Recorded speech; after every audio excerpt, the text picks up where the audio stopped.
तो पहला क्वेश्चन देखिए आप, पहला क्वेश्चन दिया है कि त्रिभुज एबीसी यानी कि triangle ABC is an equilateral triangle and AD perpendicular BC where D lies on BC. If AD equal to 4√3 centimeter, then what is the perimeter of triangle ABC? Question आपसे कह रहा है बेटा कि ABC एक त्रिभुज है, कौन सा? समबाहु त्रिभुज, और AD जो है लंब है BC पर, जहां बिंदु D भुजा BC पर स्थित है। यदि AD बराबर 4√3 सेंटीमीटर है तो त्रिभुज ACB का परिमाप क्या है? देखिए यहाँ पर थोड़ा सा इस पर फर्क में नहीं पड़ता कि त्रिभुज ABC लिखा है या ACB, तो हिंदी में मिसप्रिंट हो गई है, तो आप उसको समझ लीजिए कि ये क्या है, ABC है, या ACB बोलेंगे तो भी बात आपकी ट्राइंगल की हो रही है। देखिए यहाँ पर उन्होंने बोला कि ABC एक समबाहु त्रिभुज है। अब आप जानते हैं कि समबाहु त्रिभुज की सभी भुजाएं बराबर होती हैं। अब क्या क्या यहाँ पर दिया है, तो पहले उस चीज को समझ लीजिए। एक समबाहु त्रिभुज दिया है बेटा आपको ABC, क्या दिया? ABC। अब AD जो है वो इसका क्या है? लंब है, किस पर? BC पर। अगर ये BC पर लंब है AD, तो यहाँ पर हम कह सकते हैं कि यहाँ पर लिखा हुआ है कि जहाँ D भुजा BC पर स्थित है, तो बिल्कुल स्थित है।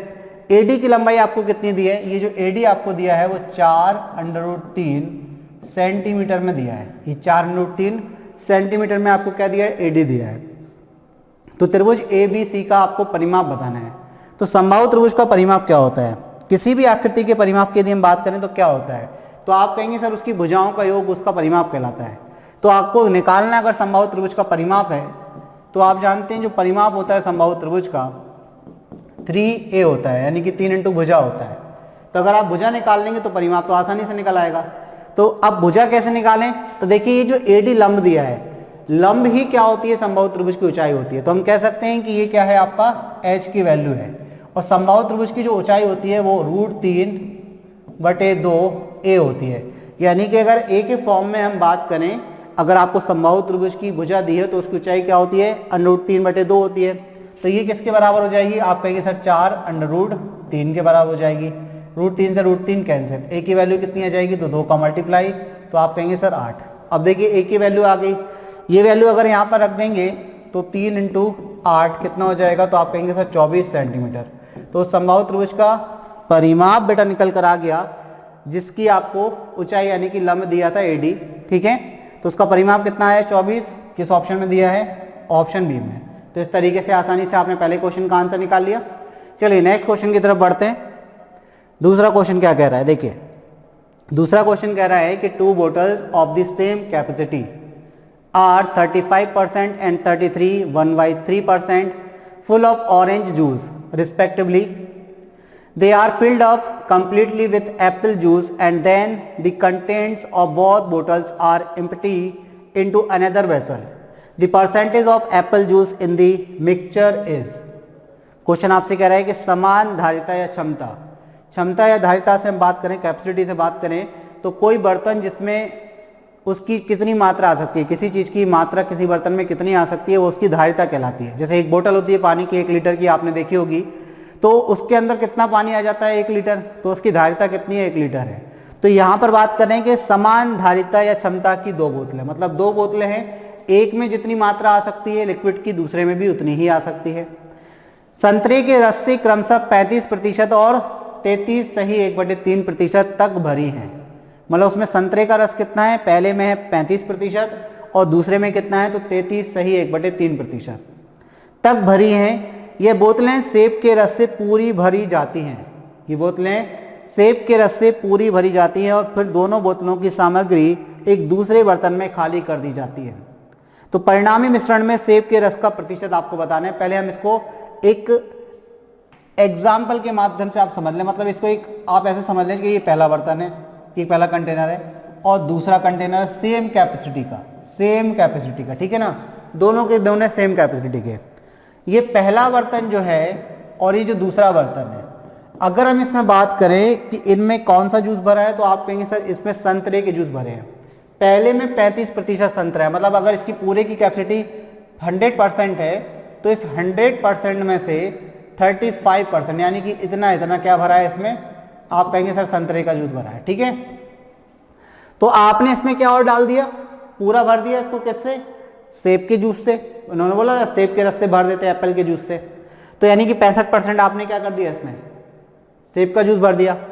इसमें अगर हम बात करें तो इसमें तो और भी कम थी, 33 सही 1/3%। तो इसमें जूस कितना भरा है भाई, किसका, तो आप कहेंगे इसमें संतरे का भरा है 33 सही 1/3% ये, और इसमें ये कितना भरा था 35%। तो आपने शेष रिमेनिंग जो पार्ट था, इस रिमेनिंग पार्ट में बेटा कितना भर दिया, तो आपको इस रिमेनिंग पार्ट की अगर हम बात करें कि कितना भर दिया आपने, तो देखिए जो रिमेनिंग पार्ट था इसमें ये आपने भर दिया कितना 65%, और इसमें आपने कितना भर दिया, तो 33 सही 1/3 निकाल दीजिए, तो आप कहेंगे 2/3 कर दीजिए, तो हो गया आपका 34, और 34 यानी कि 66 और 4 70 3, तो ये आपने कर दिया इसमें 66 सही 2/3%। क्या भर दिया, एप्पल भर दिया। अब जब इन दोनों बर्तनों को लेकर आपने एक तीसरे कंटेनर में रखा, तो इसका एप्पल और इसका एप्पल जो आपने इसमें भरा है दोनों मिल जाएंगे और पूरी क्वांटिटी भी भर जाएगी, यानी कि ये 100 200% हो जाएगा। उस 200% में आपको ये बताना है कि एप्पल का परसेंटेज कितना है। ठीक है, समझने के माध्यम से था, हम बिल्कुल आपको सिंपल तरीके से बताते हैं, रेशियो से आपको भी बात समझ में आएगी और आपको भी इसी तरीके से करना है, सिंपल तरीका चीज़ों के, लेकिन कॉन्सेप्ट क्लियर होना चाहिए बेटा। तो कॉन्सेप्ट आई थिंक इस डायग्राम के माध्यम से आपको समझ में आ रही बात। अब देखिए आप पहले बर्तन की अगर हम बात करें तो संतरे के रस की बात कर लेते हैं, और हम एप्पल यानी कि सेब के रस की बात कर लेते हैं। शॉर्ट में लिख दें कि पूरा लिख लें, चलिए तो इनको शॉर्ट में लिखने के लिए ऑरेंज और एप्पल ए और ओ से डिनोट कर देते हैं। पहले बर्तन में अगर हम बात करें कि भाई ऑरेंज कितना है, ऑरेंज और एप्पल का रेशियो क्या है, तो आप केवल आपका काम 35% से चल जाएगा। पहले बर्तन में 35% क्या है, तो आप कहेंगे सर इसमें ऑरेंज का जूस है। 35 को आप लिख सकते हैं 7/20, यानी कि टोटल मात्रा कितनी है बर्तन की 20, उसमें से 7 क्या है ऑरेंज।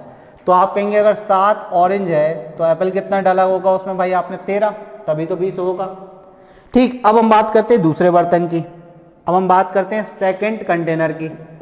दूसरे कंटेनर में देखिए आप 33 सही 1/3%, यानी कि 1/3 क्या है भाई, तो आप कहेंगे सर ऑरेंज जूस है, यानी कि एक ऑरेंज है तो टोटल कितना है 3 है, 3 में से एक ऑरेंज है, तो ऑरेंज जूस की कैपेसिटी 1 है, तो बची भाई 2 कैपेसिटी, वो किसकी होगी एप्पल की। 3 में से एक भरा है किसमें, एक क्वांटिटी, अगर 3 लीटर का टोटल बर्तन है उसमें से 1 लीटर अगर ऑरेंज भरा है तो 2 लीटर क्या होगा बेटा, तो आप कहेंगे सर एप्पल का जूस होगा। लेकिन क्वेश्चन में एक बहुत अच्छी बात की गई है कि दोनों की मात्राएं समान है, दोनों कंटेनर की। चलिए देखिए यहाँ पर कितनी टोटल मात्रा, तो आप कहेंगे 20, यहाँ कितनी 3। तो अब आप बताइए ये समान आ रही है क्या, तो आप कहेंगे सर बिल्कुल समान नहीं आ रही है, तो यहाँ 3 से मल्टीप्लाई कर दीजिए, यहाँ 20 से मल्टीप्लाई कर दीजिए। 3 से मल्टीप्लाई करेंगे 7 × 21 और 13 × 39, ठीक है, टोटल मात्रा कितनी हो गई 60। यहाँ 20 से मल्टीप्लाई करेंगे 20 और ये कितना 40, टोटल मात्रा कितनी हो गई 60। देखिए समान बन गए कि नहीं, समान धारिता के बर्तन बन गए कि नहीं। अभी बोल रहे हैं कि भाई इन दोनों को मिला देते हैं तीसरे बर्तन में, तो उस बर्तन में आपको सेब के जूस की परसेंटेज बताने हैं कितना है, ठीक है। अब देखिए जब आप इन दोनों को तीसरे बर्तन में मिलाएंगे तो 60 और 60 120 बनेगा, 60 और 60 कितना बनेगा, टोटल तो 120 हो जाएगा। ठीक, अब देखिए यहाँ पर हमें केवल सेब का निकालना है, तो सेब की बात करो, बाकी सब छोड़ दो। यहाँ पर सेब कितना 39 और यहाँ कितना 40, ये क्यों ले रहे हैं, क्योंकि यहाँ से क्वेश्चन सेटिस्फाई हुआ आपका, क्योंकि उन्होंने बोला था समान धारिता के, तो जब तक धारिता समान नहीं बनती तब तक हम इस तरीके से मिला नहीं सकते थे। तो एप्पल की टोटल मात्रा देखिए कितना, तो आप कहेंगे 9 और ये कितना 7 79, यानी कि एप्पल की कितनी मात्रा है 120 में, तो आप कहेंगे 79।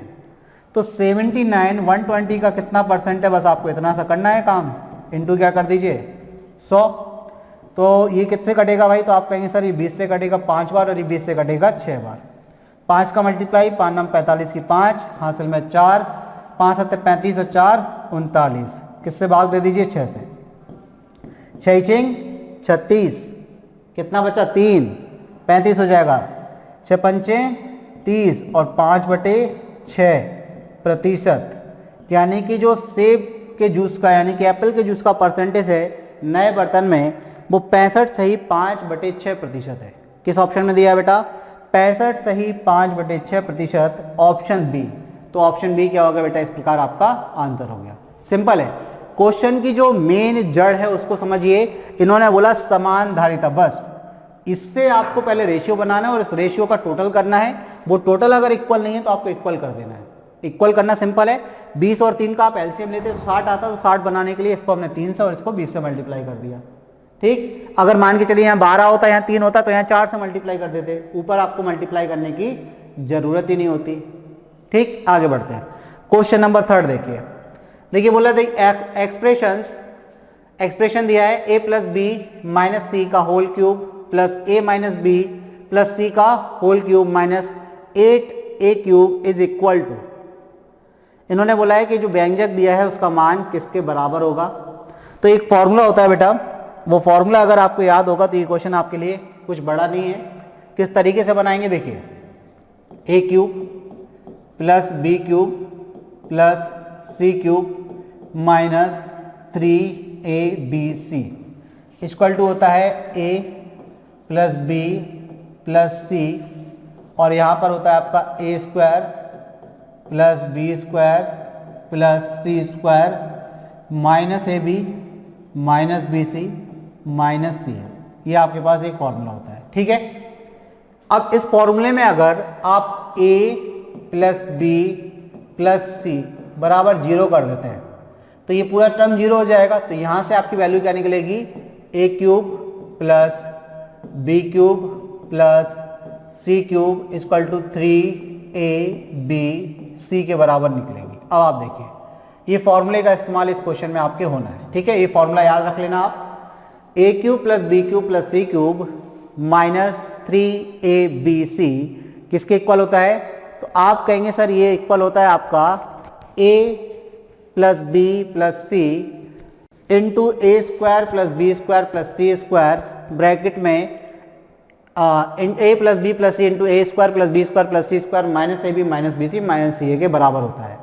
और साथ ही यहाँ पर आपने देखा कि यदि a plus B plus C 0 के बराबर आप कर देते हैं तो यहाँ से a cube plus B cube plus C cube equal to 3abc के बराबर होता है। अब क्वेश्चन देखिए आप, क्वेश्चन पे आइए। क्वेश्चन आपसे क्या कह रहा है, a माइनस बी नहीं a plus B minus C का होल क्यूब। ठीक है, फिर लिखा है आपके पास plus a minus B plus C का होल क्यूब। ठीक है, और माइनस 8a क्यूब लिखा है। इसकी वैल्यू आपको बतानी है कितनी है। अब थोड़ा समझना, ये हमने ए बी सी के फॉर्म में लिया है। अगर आप इसको एक्स वाई जेड के फॉर्म में लेते हैं, इसको क्या लेते हैं, एक्स वाई जेड के फॉर्म में लेते तो X cube plus Y cube plus Z cube बराबर क्या होता, 3xyz होता कि नहीं होता। ठीक है, तो चलिए अब आप थोड़ा समझिए इस क्वेश्चन को कि अगर हम इसको ऐसे लिखें कि a plus B minus C का whole cube plus a minus B plus C का होल क्यूब और माइनस इसमें से कॉमन ले लें तो ये हो जाएगा माइनस 2a का होल क्यूब। ठीक है, लिख सकते हैं कि नहीं, 2 का क्यूब 8, a का क्यूब a क्यूब और 8 माइनस का है तो क्यूब है तो माइनस का हो जाएगा बेटा। ठीक, अब देखिए आप अगर थोड़ा सा कंपेयर करें कि ये अगर पूरा a है और ये पूरा b है और ये पूरा c है तो a cube plus b cube plus c cube बराबर 3abc हो जाएगा। लेकिन कब हो जाएगा, जब इस पूरे का सम किसके बराबर हो, 0 के बराबर। तो चलिए पहले सम चेक करना पड़ेगा आपको। तो a plus B minus C plus a minus B plus C minus 2a बराबर 0 हो रहा है क्या, ये आपको देखना है। तो देखिए a और a 2a से कैंसिल, b और b से कैंसिल, c से कैंसिल, यानी कि ये 0 बराबर 0 हो गया, ये 0 के बराबर हो गया। इसका मतलब ये a cube plus B cube plus C cube का फॉर्मूला बन जाएगा जिसमें a plus B plus C बराबर 0 है, तो ये 3abc के बराबर आएगा। तो इस पूरे की वैल्यू आप क्या लिखेंगे बेटा, तो इस पूरे की वैल्यू को आप लिखेंगे 3, a की वैल्यू कितनी, तो आप कहेंगे sir a plus B minus C का होल क्यूब, नहीं सॉरी ये तो a की वैल्यू हो गई, इसमें होल क्यूब थोड़ी ना आएगा। तो ये हो गया आपका 3a b की वैल्यू तो आप कहेंगे sir a minus B plus C और आपकी c की वैल्यू कितनी, तो आप कहेंगे सर माइनस का 2a। ठीक है, अब आप देखिए, अब आप माइनस के 2a का मल्टीप्लाई करके पहले तो स्टार्टिंग में लिख लीजिए क्योंकि सभी जगह स्टार्टिंग में दिया है। तो आपने माइनस का 6a हो गया, a प्लस बी माइनस सी, और यहाँ पर है आपका ए माइनस बी प्लस सी। ठीक, अब क्या करना है, अब हमें ऑप्शन मैच करना है। कैसे मैच करेंगे, तो देखिए माइनस तो कहीं भी नहीं है। अब देखिए 6a वाला पहला ऑप्शन हमारा होगा, तो 3a वाले तो दोनों कट गए। तो 6a वाले दो ऑप्शन है, पहले ऑप्शन को देखिए a plus B minus C, A plus B minus C, पहले ऑप्शन में है क्या, देखिए a plus B minus C है क्या, अगर माइनस कॉमन भी ले लेते तो ये माइनस का ये प्लस का होना चाहिए, तो ये ऑप्शन नहीं होगा। c a माइनस का b माइनस का, तो b माइनस का नहीं होना चाहिए, c आपका, तो ये ऑप्शन भी आपका कट गया। ठीक, ऑप्शन सी को देखिए, a plus B minus C बिल्कुल है इसमें, a minus B plus C, a minus B plus C, तो फिर बेटा ये तो माइनस के टर्म में आएगा। चलिए एक बार फिर से चेक कर लीजिए, अगर आप इसमें से माइनस कॉमन ले लेते हैं तो माइनस का a है, नहीं है, माइनस का a माइनस का b और प्लस का c हो जाएगा। बिल्कुल आपका ऑप्शन a नहीं कटेगा, c कट जाएगा।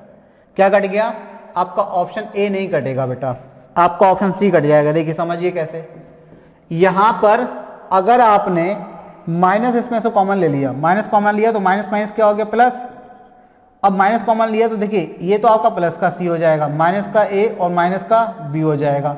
यहाँ क्या बचा, a माइनस बी और प्लस सी बचा। अब देखिए आप a minus B plus C और c minus a minus B, ये आ गया, और माइनस कॉमन लिया तो माइनस कॉमन लेने पर माइनस वाला प्लस, प्लस वाला माइनस, प्लस वाला माइनस, और माइनस माइनस का मल्टीप्लाई प्लस में कन्वर्ट हो गया। तो आपका आंसर क्या हो गया, ऑप्शन ए जो है बेटा आपका आंसर हो गया। क्लियर होगी बात, आगे बढ़े, ठीक है ना। तो आपको एक फॉर्मूला याद रखना है, A cube plus B cube plus C cube equal to 3abc। कब होगा, जब a plus B plus C 0 के बराबर होगा। देखिए नेक्स्ट क्वेश्चन, देखिए नेक्स्ट क्वेश्चन क्या कह रहा है, कह रहा है भाई Anu fixes the selling price of an article at 25% above its cost of production if the cost of production goes up by 20% and she raises the selling price by 10%, then her percentage profit is correct to 1 decimal places। Question आपसे कह रहा है कि अनु किसी वस्तु का विक्रय मूल्य उसके उत्पादन की लागत से 25% अधिक निश्चित करती है। यदि उस उत्पादन की लागत 20% बढ़ जाती है और वह उसका विक्रय मूल्य बढ़ा देती है तो उसका लाभ प्रतिशत क्या है, दशमलव के एक स्थान तक बताना है आपको शुद्ध। ठीक है, तो सबसे पहले हम बात करते हैं कि अनु ने किसी चीज का प्रोडक्शन किया, उसके लिए कितने रुपए खर्च किए, हमने बोला 100 रुपए। अभी कितना अधिक निश्चित करती है बेटा, तो 25% अधिक। तो अगर 25% अधिक निश्चित करती है तो 100 का 25%, तो आप कहेंगे 25, तो यानी कि 125 उसने क्या रखा, उसका सेलिंग प्राइस रखा। कितना रखा बेटा, 125 उसने उसका क्या रखा, सेलिंग प्राइस। मतलब 100 रुपए जिस पर उसने खर्च किए थे उसका एसपी सेलिंग प्राइस कितना रखा उसने, तो आप कहेंगे सर 125। और सीपी यानी कि कॉस्ट प्राइस कितना है, तो आप कहेंगे सर 100। क्रय मूल्य 100 है, उसने 125 रुपए क्या रखा, उसका विक्रय मूल्य रखा। अब क्या हुआ, यदि उत्पादन की लागत 20% बढ़ जाती है, प्रोडक्शन की लागत 20% बढ़ जाती है, मतलब 100 रुपए जहां खर्च होते थे अब 20% ज्यादा खर्च हो रहे हैं, तो यानी कि अब 120 रुपए खर्च हो रहे हैं। तो उसने क्या किया कि उसका विक्रय मूल्य बढ़ा देती है। कितना बढ़ा देती है, तो C raises the selling price by 10%, तो वह उसका विक्रय मूल्य 10% बढ़ा देती है। कितना बढ़ा देती है, 10% बढ़ा देती है। तो चलिए 10% बढ़वा देते हैं। तो 10% उसने क्या किया, उसका मूल्य बढ़ा दिया, विक्रय मूल्य बढ़ा दिया, तो 10% इसका आपको बढ़ाना है, यानी कि 125 का क्या करना है बेटा, आपको 125 का निकालना है आपको 110%। 25 अपने आप में क्या 100 है, तो आपको इसका 110% निकाल देना है। तो आप कहेंगे सर इजी है, कोई बड़ी बात नहीं है, कैलकुलेशन करनी है। तो 125 इंटू क्या करेंगे आप, तो 110 बटे में कितना 100, 25 से 5 बार, 25 से 4 बार, तो ये हो जाएगा 550 बटे में 4। तो आप भाग लगाएंगे तो 4 एकम 4, 1 बचेगा 15, 5 4 3 12, 3 बचेगा 30, 4 7 28 और 4 पंचे 20, यानी कि 137 रुपये 50 पैसे उसने उसका विक्रय मूल्य कर दिया। तो अब आप बताइए 120 उसकी लागत हो गई, मतलब क्रय मूल्य कितना हो गया 120, विक्रय मूल्य उसने कितना कर दिया 137 रुपये 50 पैसे।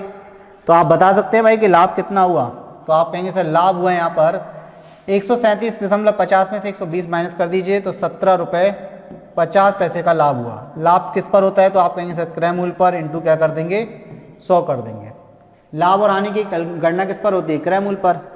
तो आपने बोला कि भाई इसको 20 से काटिए 5 बार, इसको काटिए 6 बार, 5 का मल्टीप्लाई कर दीजिए। तो 55 25 की 5, हासिल में 2, 5 7 35 और 2 37 की 7, हासिल में 3, 5 एकम 5 और 3 8, एक दशमलव बाद लगा दीजिए, एक अंक बाद दशमलव, 6 से भाग दीजिए। 6 से भाग देंगे तो आप कहेंगे सर 6 एकम 6, 2 बचा 27, 6 चौके 24, 3 बचा 35। ठीक है, अब क्या करेंगे 6 पंचे 30, दशमलव तो लगाइए, 6 पंचे 30, कितना बचा 5, तो 6 8 48। लेकिन दशमलव के कहाँ तक निकालना है आपको, केवल एक स्थान तक। दशमलव के दूसरे स्थान का अंक जो है वो 5 या 5 से बड़ा है, और अगर आपको एक स्थान तक वैल्यू निकालनी है तो उसके एक स्थान में हम 1 बढ़ा देते हैं, तो ये हो जाएगा आपका 14.6%।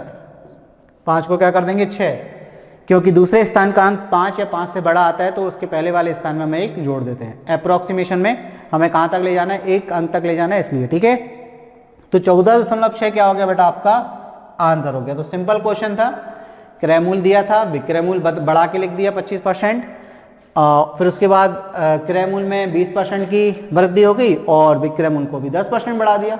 तो देख लिया भाई 120 से 137 हो गया। कितने रुपए का लाभ हो रहा है भाई, 17.5 का। लाभ और हानि किस पर होती है, क्रय मूल्य पर। ठीक, आगे बढ़ते हैं। क्वेश्चन नंबर 5 देखिए। क्वेश्चन नंबर 5 कह रहा है आपसे द वैल्यू ऑफ, ये नंबर दिया है, इसका मान आपको ज्ञात करना है। तो ये इसमें क्या लगेगा, बॉड मास लगेगा, पहले ऑफ सॉल्व होगा, फिर डिवीजन, फिर मल्टीप्लीकेशन, तो इस प्रकार से एडिशन और सब्ट्रैक्शन सॉल्व होते हैं। ठीक है, तो चलिए हम क्या करेंगे, इसमें बॉड मास लगाएंगे। पहले तो आपको जो 2 ब्रैकेट दी है वो आपस में सॉल्व होंगे। क्या लगाएंगे यहाँ पर, बॉड मास। तो पहले तो 2 ब्रैकेट सॉल्व होंगे, ऑफ का मतलब यहाँ मल्टीप्लाई होता है, फिर ब्रैकेट के बाद ऑफ सॉल्व होगा। अब चूंकि ब्रैकेट के अंदर ही ऑफ दिया है तो पहले ऑफ से शुरुआत होगी। नंबर क्या दिया है देखिए बेटा, अच्छा नंबर आपको यहाँ पर 3 वैल्यूज दिए हैं और यहाँ हिंदी में आपको 2 वैल्यूज दिए हैं। कौन सी वैल्यूज में मान करें अपन, अच्छा तो अपन इंग्लिश वाला देख लीजिए, ये हिंदी वाले को थोड़ा सा छोड़ दीजिए। आपके पास 3 टर्म्स दिए हैं। ठीक है, क्या दिए हैं, 3 टर्म्स दिए और यहाँ पर आपको 2 टर्म्स आ गए हैं। तो चलिए अब हम लिख लेते हैं एक बार, ये नेक्स्ट टाइम से ऐसा नहीं होगा, जो बार बार गलतियां हो रही हैं इसमें, ये आपको नेक्स्ट टाइम से नहीं मिलेंगी। चलिए ऑफ का मतलब क्या, मल्टीप्लाई 1/4। ठीक, सेकंड ब्रैकेट में क्या है, तो मल्टीप्लाई में दिया है सेकंड ब्रैकेट, ये आपका 2/3 डिवाइड बाई कितना दिया है 3/4 इंटू कितना लिखा है, तो आप कहेंगे सर 5/8। ठीक, इसके बाद डिवाइड करना है आपको किससे, तो 2/3 डिवाइड बाई 3/4, ऑफ का मतलब मल्टीप्लाई 3/4। ठीक, चलिए अब इसको सॉल्व करेंगे। किस तरीके से सॉल्व होगा बेटा, ये देखिए। अब आप सबसे पहले 2 से ये 2 टाइम कैंसिल। अब ये डिवाइड है तो मल्टीप्लाई में जाएगा, तो देखिए 18 को मल्टीप्लाई में कन्वर्ट करेंगे तो 2/1 हो जाएगा, तो ये ब्रैकेट तो एक खत्म आपका। दूसरे ब्रैकेट में देखिए 2/3 है, मल्टीप्लाई में करेंगे तो 4/3 हो जाएगा, मल्टीप्लाई में 5/8 है, डिवाइड बाई, तो ये आपको कितना लिखा है भाई, तो इसको भी आप क्या करें 2/3 मल्टीप्लाई में कन्वर्ट करेंगे तो 4/3 इंटू 3/4, ये हो गया कन्वर्ट। 4 से 4, 3 से 3 कैंसिल। ठीक है, यहाँ पर 4 दूनी 8 कैंसिल, और ये कितना हो गया आपका 36। अब मल्टीप्लाई में क्या है, तो आप कहेंगे सर ये आपका आ जाएगा 5/9 आ जाएगा। डिवाइड में क्या है, तो आप कहेंगे सर ये आपका 2/3 बचा। ठीक, चलिए आगे देखिए आप, तो ये 36 इंटू 5/9, ये मल्टीप्लाई में कन्वर्ट हो जाएगा तो 3/2 हो जाएगा। देखिए 18 हो जाएगा, ये 18 दूनी 36, तो 5 दूनी 10 और 3 30, तो 30 जो है आपका आंसर आ जाएगा। 30 आपका आंसर आ रहा है। कितना आंसर आ रहा है, 30 आपका आंसर आ रहा है।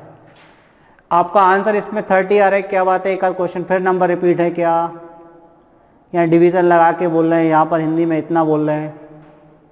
18 2 सही, अपना आंसर देखिए। अब 2 क्वेश्चन कर लीजिए, एक तरीके से 2 क्वेश्चन बन गए हैं इसमें, आप दोनों क्वेश्चन को कर लीजिए, घबराइए नहीं। कभी कभार आपके पास क्वेश्चन ऐसे भी आ सकता है। मान के चलिए अपन ने इंग्लिश में लिया, अभी इसको सॉल्व किया तो इसका आंसर अपना कितना आया 30, मतलब रिपीटेशन हो गया उसका, तो ये 30 आ गया। अब हिंदी वाले को सॉल्व और कर लेते हैं। ठीक है, इसका आंसर कितना आ गया आपका 30 आ गया, 3 टर्म्स में था, और हिंदी वाले में आपके पास 2 टर्म्स है, तो दूसरे टर्म में देख लीजिए बेटा। इसको और देखिए, 18 डिवाइडेड बाई 2 ऑफ का मतलब मल्टीप्लाई 1/4। इसको और देख लीजिए, एक साथ आप लोगों को देखिए गलती जरूर हुई, मिसप्रिंट जरूर हुआ, लेकिन आपको 2 चीज़ें सीखने के लिए मिल गई।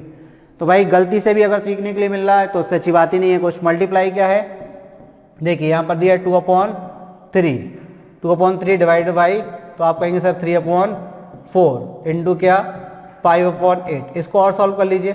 तो जो हमारे पास पहले इंग्लिश में क्वेश्चन लिखा था उसका आंसर तो 30 हो गया। अब सेकंड क्वेश्चन का आंसर हम देख लेते हैं। तो ये आपका कितना हो जाएगा 2, अभी आपने कन्वर्ट किया तो ये 36 हो गया, मल्टीप्लाई। अब इसको आप जब सॉल्व करेंगे तो ये देखिए कितना हो जाएगा 2/3 मल्टीप्लाई 4/3 इंटू 5/8 हो जाएगा। 8 से ये 8 कैंसिल, ठीक है। तो ये 36 और इंटू में क्या हो जाएगा, ये आपका हो जाएगा 5/9, 5/9, तो 9 चौक 36। ये भी आपका कितना आ रहा है 20 ही आ रहा है, ये भी आपका 20 ही आ रहा है, ठीक। ये भी आपका कितना निकल कर आ रहा है 20 ही आ रहा है। और 20 तो हमारे ऑप्शन में कहीं से कहीं तक नहीं दिया है, 20 तो हमारे ऑप्शन में कहीं से कहीं तक नहीं दिया है। चलिए एक बार फिर से क्रॉस चेक करिए फिर बेटा, यहाँ पर एक बार फिर से क्रॉस चेक करिए। 18 डिवाइड बाई 2 इंटू 1/2, मल्टीप्लाई में था 2 से 2 कैंसिल कर दिया, मल्टीप्लाई किया 36 हो गया। फिर आपके पास 2/3 था, 3/4 था, 5/8 था, ठीक है। तो पहले हम क्या करेंगे, कन्वर्ट किया तो 4 और 2 8 हो गया, 8 से 8 कैंसिल हो गया, ये आपका 5/9 आ गया। फिर चूंकि डिवीजन का रूल लगना था यहाँ पर, ब्रैकेट को हम बाद में देखेंगे, पहले डिवीजन का रूल लगाएंगे। तो पहले ये 2 नंबर सॉल्व होंगे। तो फिर हमने फिर क्या किया भाई, 2/3 था 4/3 कर दिया, और ये आपका 3/4 था। अच्छा पहले इनके बीच में ऑफ लगाते तो ऑफ को भी अगर सॉल्व करेंगे तो 4 से 4, 3 से 3, 2/3, तो 2/3 हो जाएगा, तो ये 3/2 हो जाएगा। तो ये 3/2 कर दिया, और 9 दूनी 18 हो गया, 18 से 2 बार चढ़ गया 36, और 6 पंजे 30, तो 30 ही आ रहा है बेटा आंसर इसमें। चलिए कोई बात नहीं है, अगर इसमें कोई मिस्टेक है तो नेक्स्ट टाइम में अपन देख लेंगे, अगली बार अगले क्वेश्चन को सॉल्व करते हैं, ठीक है।